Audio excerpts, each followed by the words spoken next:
Welcome to Telugu global news. ఇప్పుడు మనం చెప్పుకునే విషయం ఏంటంటే ఆల్రెడీ ఇప్పటికే ట్రంప్ ఇప్పుడు ఈ సెకండ్ టైం గెలిచిన తర్వాత ఆల్మోస్ట్ ఇప్పటికే ఇండియన్ స్టూడెంట్స్ మీద పడ్డాడు. ఆల్మోస్ట్ ఇండియన్ స్టూడెంట్స్ని రానివ్వకుండా చేయడానికి ప్రయత్నించాడు. ఇప్పుడు నెక్స్ట్ టార్గెట్ ఏంటంటే ఎంప్లాయీస్.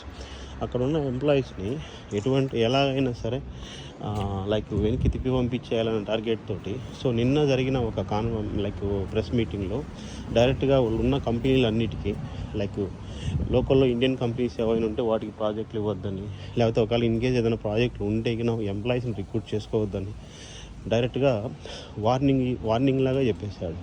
సో ఇప్పుడు ఏంటి అంటే నెక్స్ట్ మొన్నటిదాకా స్టూడెంట్స్ అయిపోయింది. ఇప్పుడు లోకల్లో ఉన్న ఎంప్లాయీస్ని H1B మీద ఉన్న వాళ్ళని కానీ, లేకపోతే వేరే పొజిషన్స్లో జాబ్ చేస్తున్న వాళ్ళని కానీ టార్గెట్ చేసినట్టు ఆయన చెప్తున్నాడు. సో చూద్దాం మరి నెక్స్ట్ ఏం జరుగుతుంది అనేది. ఫైనల్గా ట్రంప్ చెప్పేది అంటే ఫైనల్గా మాకు ఇండియన్ ఎంప్లాయీస్ ఎవరు అక్కర్లేదు అనేది అతని version. See you next video. Thank you very much.